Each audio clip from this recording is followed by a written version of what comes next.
హెబ్రీయులకు రాసిన పత్రిక 4వ అధ్యాయము 16వ వచనము.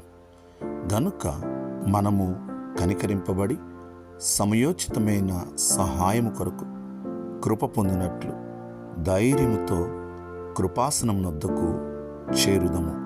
ప్రియులారా, దేవుని వాగ్దాన వాక్యము.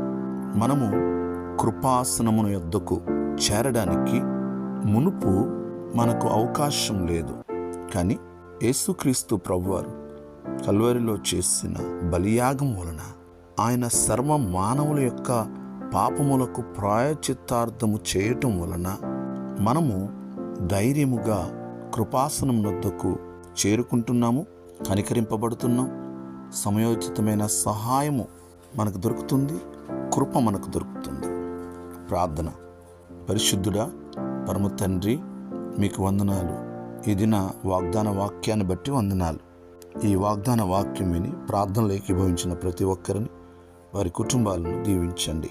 అయ్యా, మా నిమిత్తము మరణించడానికి, మేము కృపాసనం వద్దకు చేరుకోవడానికి, ధైర్యముగా సమీపించటానికి మీ కుమారుడైన యేసుక్రీస్తు ప్రభువారిని ఈ లోకంలోనికి పంపించి మా నిమిత్తము బలియాగమగినట్లుగా మీరు చేసి ఉన్నారు. మీకు వందనాలు, స్తోత్రాలు. మీ నామమునికే మహిమ చెల్లిస్తున్నాం. మమ్మల్ందరినీ మీరు అంగీకరిస్తున్నందుకు వందనాలు ప్రభు. ఎందరైతే ఈ ప్రార్థనలు ఏకీభవించారో ప్రతి ఒక్కరిని దీవించండి. వారి పనుల్లో, వారి వ్యాపారంలో, వారి ఉద్యోగాల్లో, వారి ప్రయాణాల్లో ప్రభు, వారు చేయు ప్రతి ప్రయత్నంలో మీరే కృపను అనుగ్రహించండి.